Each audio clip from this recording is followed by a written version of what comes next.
Welcome to the Red X series. Report, engage, decide. Featuring a presentation by Colm Imbert.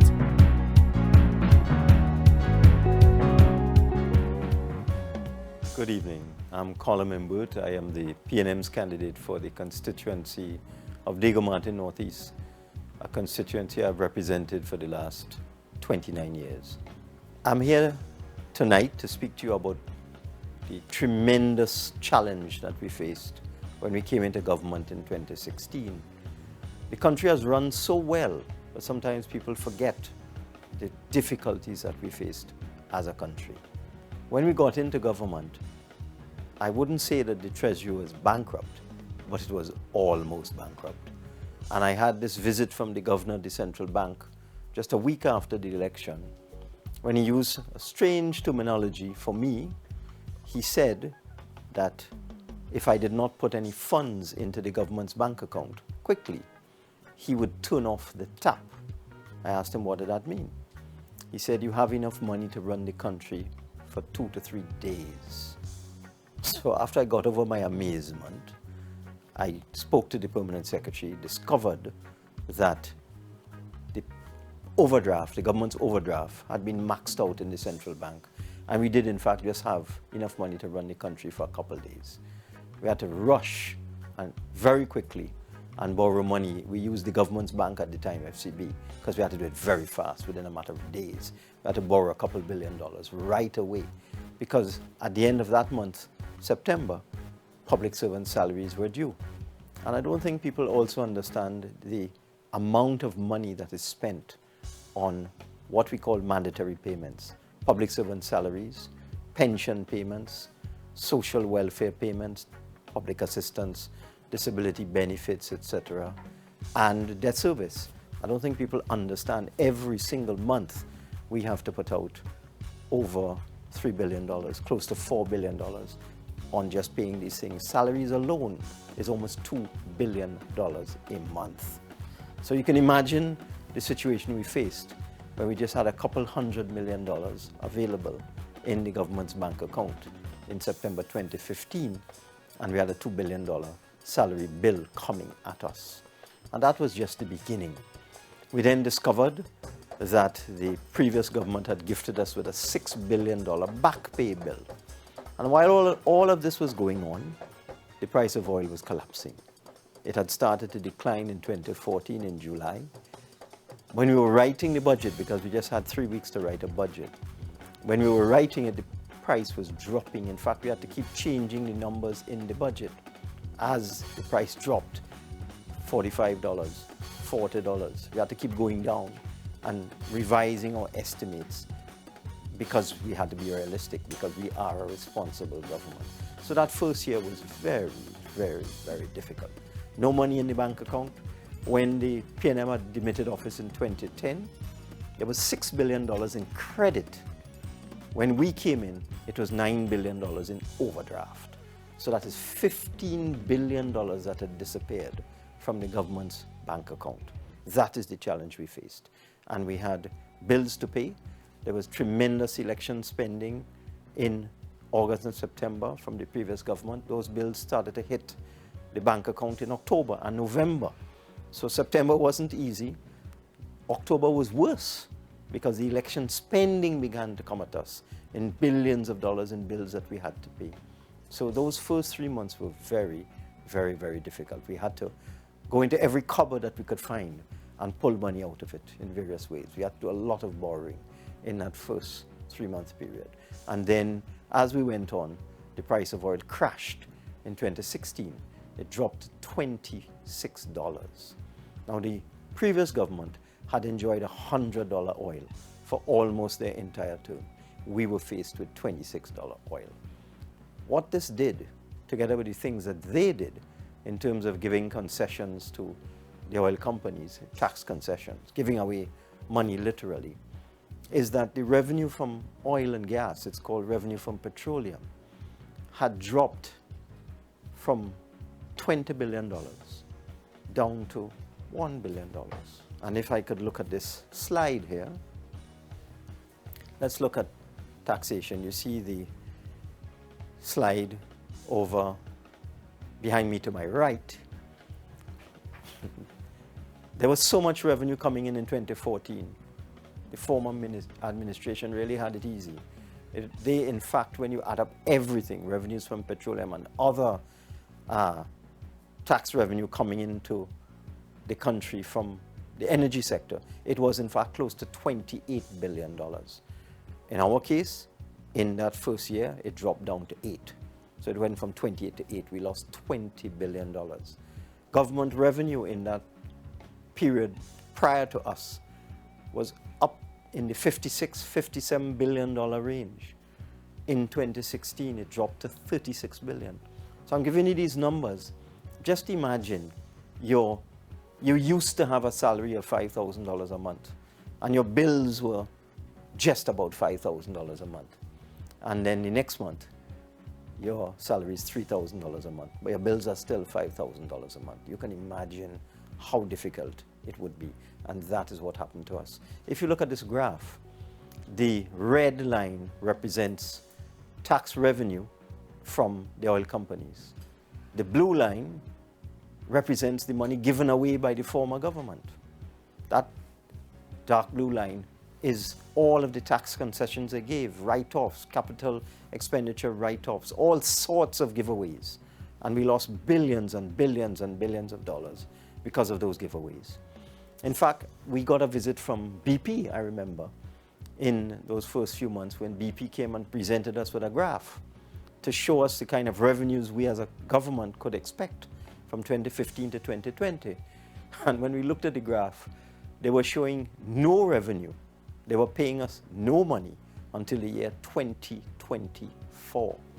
That is what we face as a government. I think people don't understand the challenges we faced, the fantastic problem that we had. And we've come through this entire 5 years. We've paid salaries every month on time. We've paid pensions. Pensions is a hit of almost $400 million a month. It's over $4 billion a year is what we pay in old age pension, senior citizens pension. That hits you every month at the beginning of the month. And we have done this every single month for the last 58 to 59 months. We have paid those senior citizen pensions on time.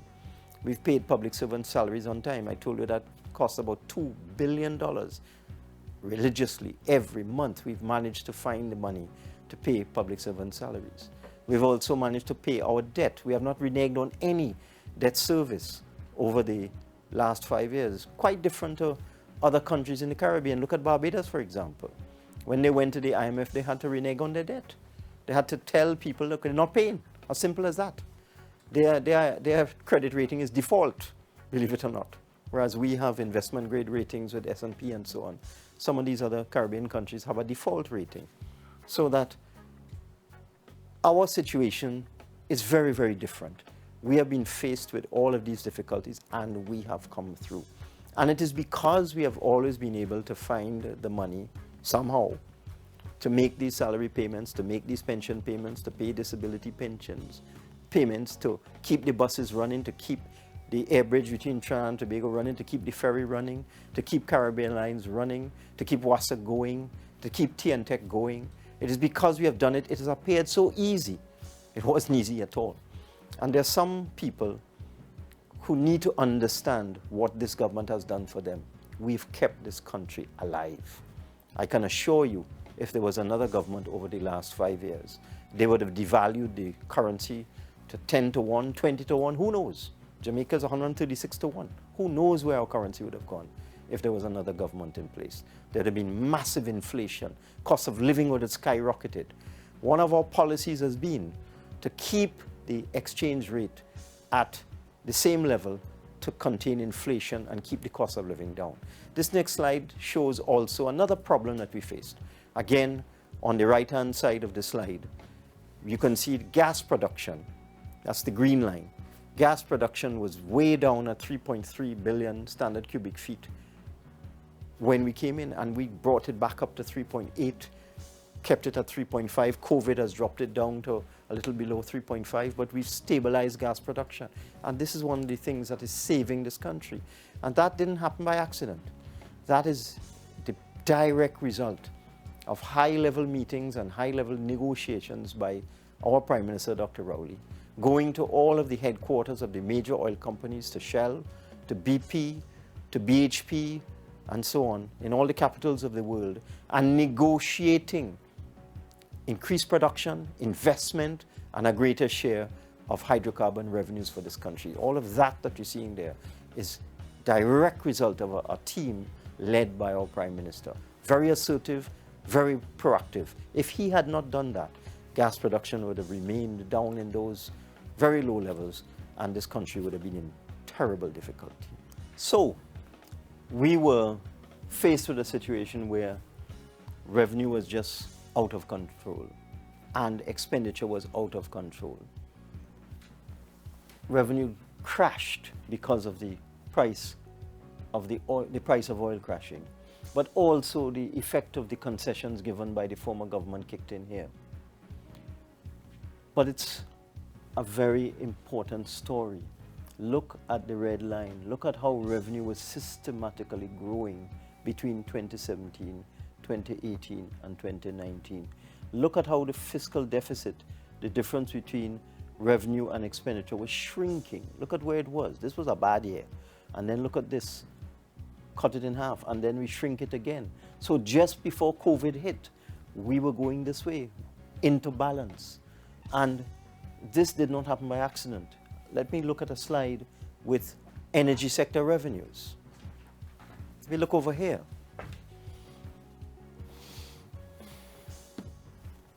the former administration benefits from over $20 billion in energy companies' tax revenue. It drops to $1 billion in 2016, but look what, it goes to $500 million. We lost 95% of energy companies' tax revenue in 2017 compared to 2014. But look at what happens here. This is the combined effect of the positive changes in the energy taxation regime, where we switched to royalties away from profits, and the resultant negotiations and discussions that the Prime Minister embarked upon with all those energy companies. Look how it grows, 0.5, 2.1, that's 4 times as much. Then it goes up to 3.7, almost double. We will get a hit again in 2020 because of COVID, but it was consistently climbing. And this is very prudent management. None of these things happen by accident. This is not just a function of the price of oil or the price of gas changing, because while all of this is going on, the price of gas was coming down consistently. Over here, price of gas would have been $7 or $8 per MMBTU.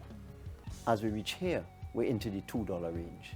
So we've lost 75% of gas pricing between there, and yet it is still climbing up. Now, this slide is important.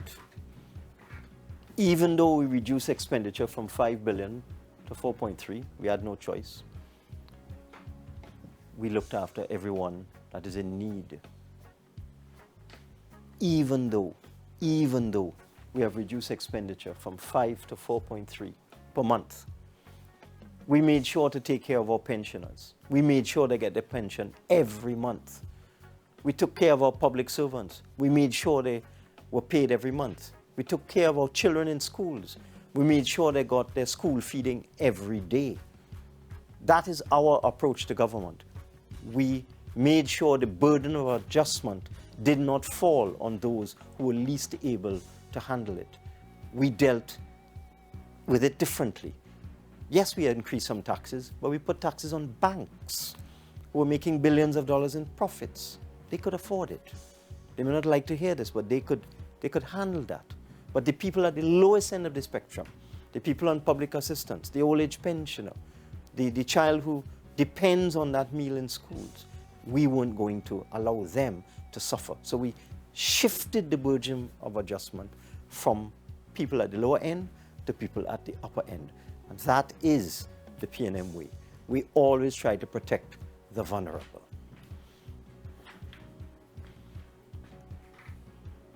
Now, there's a lot of old talk from the other side.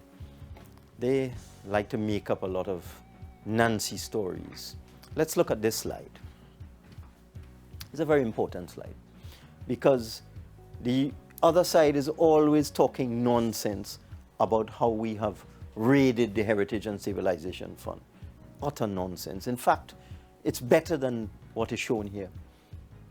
Our management of the Heritage and Stabilization Fund has been so expert that even though we've withdrawn $600 million over the last couple months to deal with the COVID-19 problem, and that is how we are keeping the country going. That is how we have this massive social support and fiscal stimulus program in terms of grants, in terms of soft loans and so on. Even though we've withdrawn $600 million from the Heritage and Stabilization Fund, it's back up. The Heritage Fund is back up to $6 billion. And that, even though we took out $600 million, 4 billion TT, that is still more than the other side left us in the Heritage Fund when we came in. This is very, very prudent management. And our foreign reserves, yes, they've declined, but there's a reason for that. They've declined because we have protected the exchange rate so that inflation would not occur. If you look at any of those other countries, there's hyperinflation, inflation of 20%, 30%. In Trinidad and Tobago, we have inflation of 1%, the lowest in the world. And that is our approach to government. We make sure that those who can least afford to feel the brunt of this adjustment are protected. We make sure we protect people at the lowest end of the spectrum. Those who can afford it, they share in the burden of adjustment. Now, there's been a lot of argument about the price of gas and the price of diesel and so on. But if you look here, this is not a mistake. This is real. The subsidy on fuel, on gasoline and diesel, was costing the country $7 billion. Even in this year, 2015, $4.6 billion. We couldn't afford this. We just could not afford this. By adjusting the price of gas and diesel closer to market prices, look at what we have done. We've saved $20 billion. And you know what we've used that for?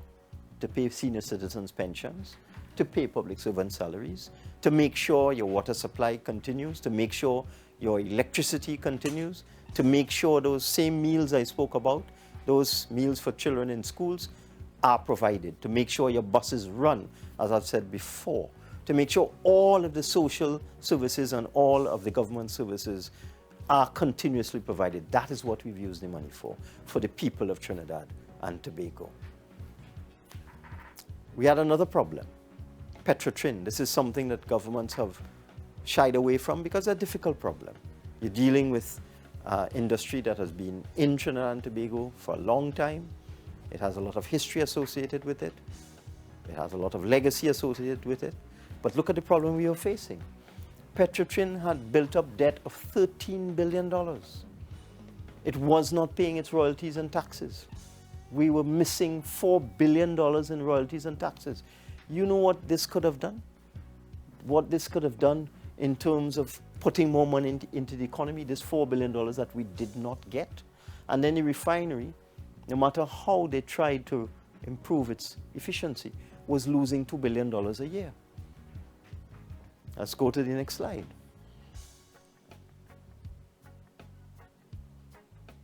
So this is old Petrotrin. $2 billion in losses a year. Losing revenue every year of $700 million. They just weren't paying it. They couldn't pay it. They couldn't afford it. If they paid the Ministry of Finance that revenue, they would have had to not pay salaries to their workers. And look at what has happened now that we've restructured. In just 1 year, the new oil company has made a profit of $1.5 billion. And even in this current situation, with depressed oil prices, with oil at about $40, the new company is still making money, believe it or not. The price that it costs Heritage Petroleum to lift a barrel of oil is 28 US, and they're getting 40 US for it. So they're making $12 a barrel on every barrel of oil. Profit. Compare that to the situation where prices were in the $60, $70 range, and Petrotrin was losing $2 billion a year. So we had to do this. Unfortunately, we had to do it. It would have crashed the country. There was something happening. You saw this slide with the debt. There was something happening in 2019. One of the loans that Petrotrin had taken out, a loan for $850 million US, almost $6 billion, was coming due for payment in August of 2019. 6 billion Trinidad and Tobago dollars. They couldn't pay $6, far less $6 billion. They could not pay that loan. If we had left Petrotrin as it was, the government would have had to take on that $6 billion. That would have destroyed our international credit rating, destroyed our debt to GDP ratio, destroyed all of our metrics in terms of our economy. We couldn't handle that.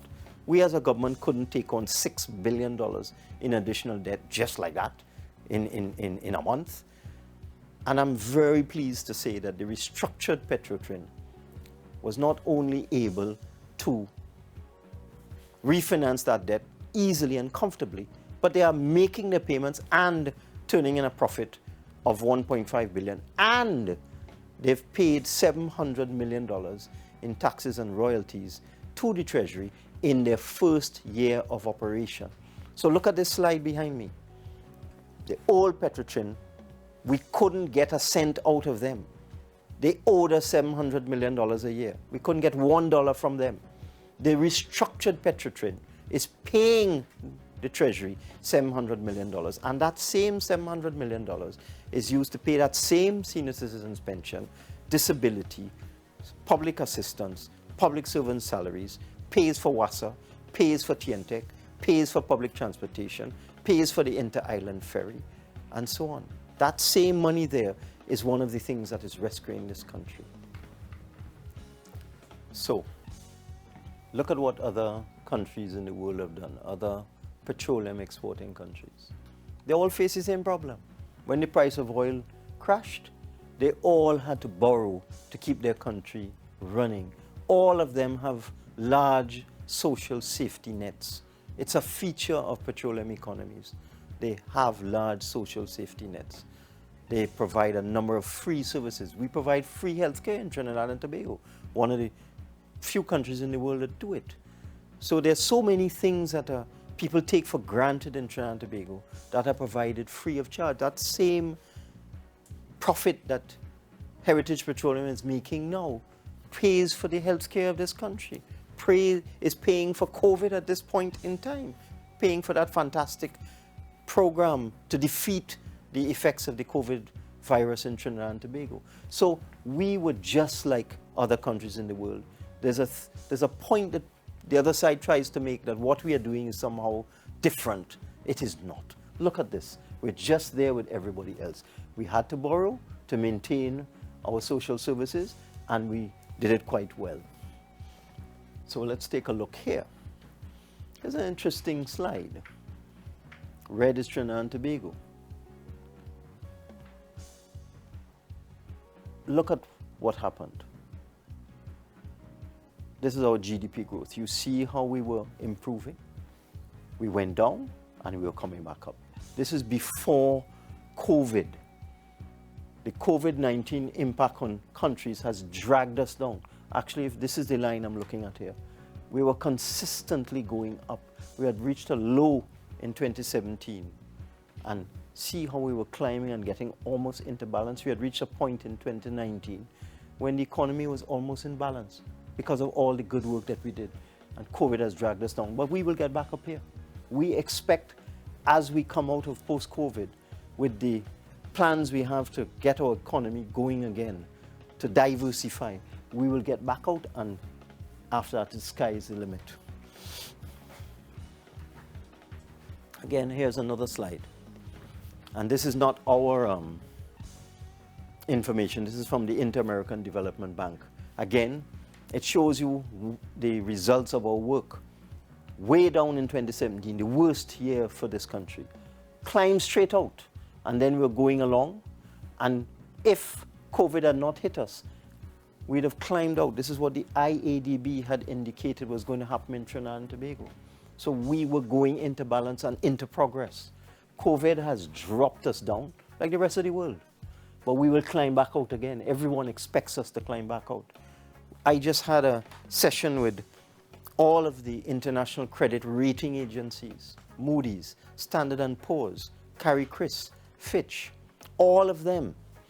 And every one of them has accepted our projections in terms of economic recovery post-COVID. In fact, every credit rating agency is astonished at how a little country like Trinidad and Tobago could be so far ahead of other countries in the way it has dealt with COVID, and not just the health side, but the economic side. Let's look at this slide. There are 66 so-called emerging economies in the world. You have developing economies, you have developed economies, and then you have economies on the way to becoming developed economies. Those are called emerging economies. There's 66 of them.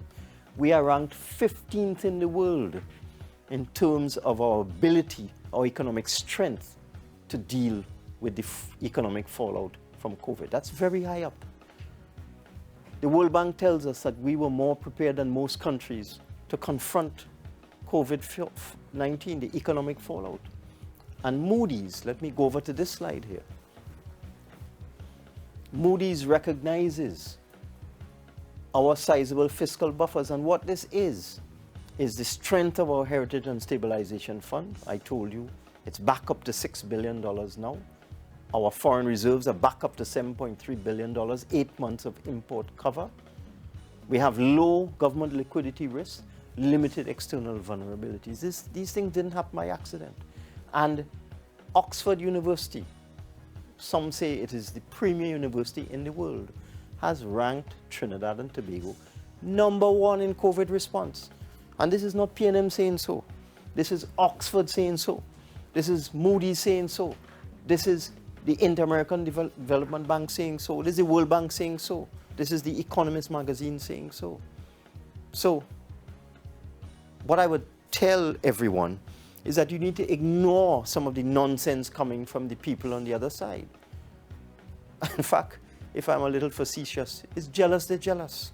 They can't believe that we have been able to get these accolades from these prestigious international bodies. And I can tell you, if they were in charge when COVID hit, Trinidad and Tobago's response would not be #1, probably be number 195. We'd probably be somewhere by Afghanistan or somewhere around there.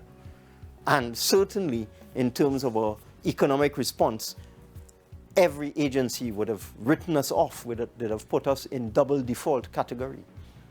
Look at the things we have done. This is not accidental. We are far ahead of the rest of the world. We did this immediately.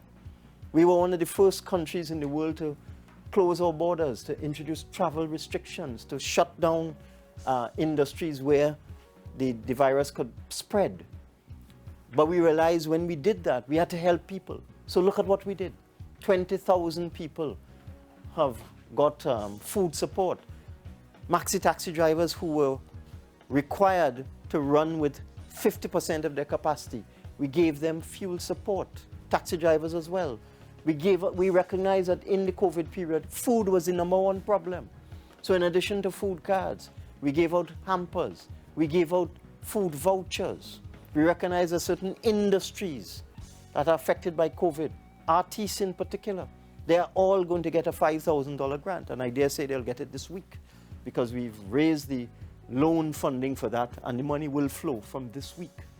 We went to the banks because we realized there's financial pressure on people. We got the banks to lower credit card rates. We got them to give people relief on their loan payments, moratorium on mortgages. We also recognize that people would be out of work, lose their salaries, lose their only income. So we came up with 2 types of salary support. Salary relief grant for persons in the national insurance system, and income support for persons who are outside of the national insurance system. So we dealt with both people in the informal sector and people in the formal sector. In the rest of the world, in America, if you are not registered for Social Security, you have nothing to get. In Canada, if you're not registered with their revenue authority, you have nothing to get. In all of these developed countries, unless you have registered with the system for tax and registered with them for all the other elements of registration, you can't get any COVID relief. Nothing for you. Not in Trinidad and Tobago. We recognize we have to help everybody. So persons who are not registered for NIS, persons who are not registered for tax, we help them too. So we set up the income support system through the Ministry of Social Development for those persons, and the salary relief grant through the Ministry of Finance and NIB for persons within the system. Then we gave other things. Rental support. Realize when people are out of work, they can't pay their rent. 5,000 persons have received rental support. Food support, 46,000 applications, 42,000 received. The salary grants together combined must be close to 80,000 people. 80,000 people have received salary grants, income support, salary relief, and so on. We also realize that vulnerable people in this period, people on public assistance, people on disability grants, they got topped up. We also recognize that we can't do it alone. The government of Trinidad and Tobago doesn't have all the answers. They can't do everything. So we targeted the churches, and we pumped $30 million into the churches for them to use through their normal food distribution program. So we brought everybody into the system. And in that way, I dare say most people have been able to put food on the table over the last 3 months. That's not happening in other countries. In other countries, people are starving. Not in Trinidad and Tobago, because of direct government intervention, helping people. And all of the things we have done, using the Heritage and Stabilization Fund, borrowing money from the Andean Development Bank, the World Bank, the Inter-American Development Bank, and so on. We floated a bond on the New York market the other day. All of this is to allow us to deal with that shortfall that I showed you on that graph previously, where everything just dropped down because of COVID. All of these things we have done is to make sure people can get food, and to make sure people can get salaries, and make sure that everything continues to work in Trinidad and Tobago. That is why we have done it. So we recognize that we don't have all the answers. We can't do it all by ourselves. And that's why we brought the churches in. $30 million to the churches to assist in providing food to persons. Hundreds of people have been assisted. Actually, thousands of people have been assisted with hampers and food support. But that wasn't all. It wasn't just making sure people could eat, making sure that people could keep themselves whole. It wasn't just that. It wasn't just targeting every sector, taxi drivers, credit unions, none of those. That wasn't all. It was much more than that. So we realized we had to help businesses to keep people in jobs. The whole point of all of this is to keep people in jobs. So we knew that if we put cash in the system, that will help businesses tide themselves over during this very difficult period. Businesses that had been shut down. So we don't normally pay out billions of dollars in VAT refunds. It's difficult, we don't have the cash. But we decided we had to do it. So we found the money and we paid out outstanding VAT refunds to small and medium businesses. We paid all VAT refunds up to $500,000. Every single one. Thousands of VAT refunds. That cost us hundreds of millions of dollars. And we didn't stop there, because even though our focus was on small and medium businesses, because over 80% of the businesses in this country are small and medium businesses, and they employ the vast majority of people. But we realized that some of the larger companies also employ thousands of people, and they are very important. So after we paid VAT refunds in cash, and we also paid individual income tax refunds as well for individuals.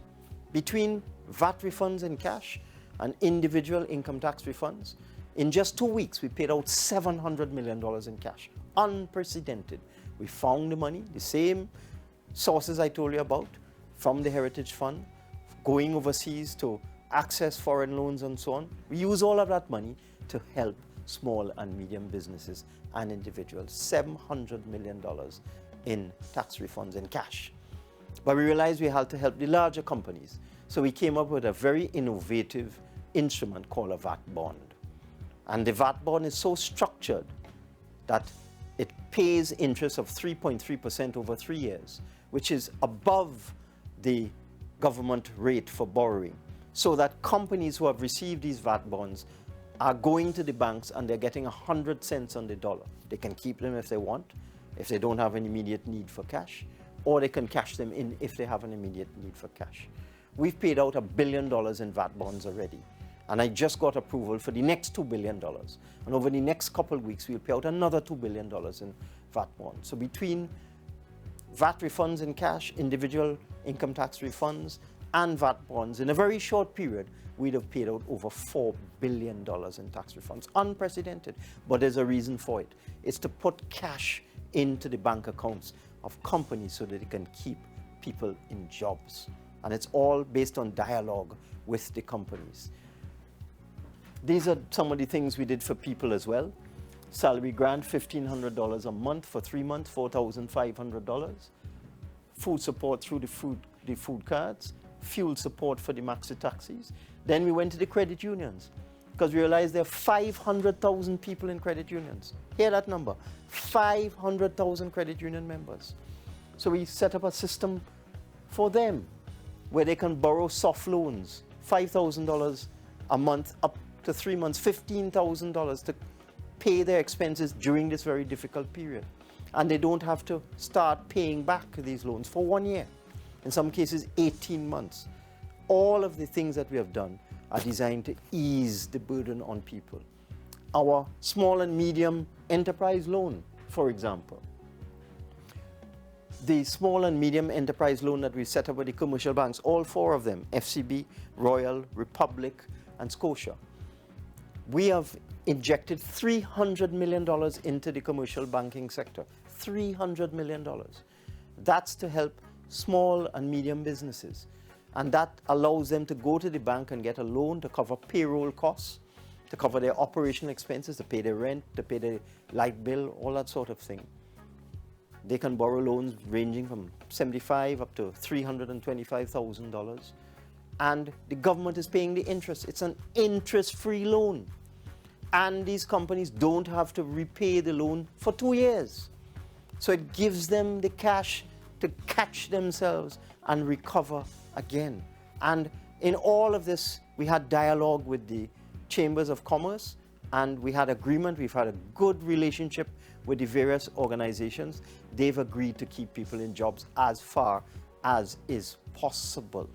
When you add up everything, the small and medium enterprise loans, the VAT refunds, the food cards, the salary payments, the fuel payments, the payments to artists. We even sent money for university students to help them with their expenses. When you add it all up with the VAT bonds, you're talking about a fiscal injection of $6 billion. $6 billion in this year. None of this was planned. But when everybody looks at Trinidad and Tobago and what Trinidad didn't, we didn't just deal with the threat of COVID-19 from a health perspective. Our health approach is world-class, best in class. Other countries looking at Trinidad and Tobago to see what we did, why we did what we did, when we did what we did. We are so far ahead of other countries, so far ahead of them. We're a model for the world in terms of our health response, in terms of our capacity in our hospitals. We set up a parallel healthcare system. In the Ministry of Finance, we made sure that was funded. In fact, several of the loans we have got from overseas agencies, from the IDB, the World Bank, and so on, are going directly to pay for the parallel healthcare system. And it is this parallel healthcare system that has allowed Trinidad and Tobago to survive. So our health response is second to none. But we didn't just have a health response. We had a financial response, a social support response, a fiscal response. We had cooperation with the banks where they agreed to lower the rates on loans, lower the rates on mortgages. They reduced the reserve requirement, putting more cash into the system. So the banks are in a very good place at this point in time in terms of helping their customers. So our response as a government has not just been health, it has not just been social support, but has been financial and economic. And that is why this government is going to recover this country will recover from COVID, because we have dealt with these things proactively, swiftly. One of the things about Trinidad and Tobago is timing. Our timing has been perfect in terms of intervening in the health situation to prevent this spread of the virus. Our timing has been excellent. In terms of intervening to help people, our timing has been proactive. And you will see as we go forward now, as we start to stimulate various sectors, because one of the big lessons coming out of COVID, we've been hit not just by a health crisis, but an economic crisis. The world economy is in trouble. The demand for oil and gas has disappeared. There was an impossible situation just a couple of months ago when the price of oil went to zero and then went negative. No one would ever believe that people were paying, oil producers were paying people to take the oil because they didn't have enough storage. They couldn't keep it. Unbelievable, unprecedented. Never happened in this world before in the history of oil production over the last 100 years. Oil went to negative prices. So we got a double whammy coming at us. Oil and gas price crash, health attack on our system, health attack on our population. We have resisted the attack on our people's health, and we will continue to protect and preserve the lives of these citizens. We are putting people's lives first. But one of the things that has come out of COVID, that we cannot pay lip service anymore to diversification. It's obvious now that we must diversify. We must boost many different sectors of the economy, such as manufacturing, such as the culture and the creative arts, such as agriculture, construction, housing. All of these entities, all of these areas of economic activity must now be our focus, particularly export manufacturing, particularly construction. Construction employs people almost immediately. If you build 10,000 houses, for example, you will employ 50 to 60,000 people just like that. That's 6-7 people per house. So we know that housing construction will mobilize, employment will mobilize all sorts of networks in terms of transport and distribution and construction materials and so on. We know that if we boost manufacturing, we will create more jobs in Trinidad and Tobago.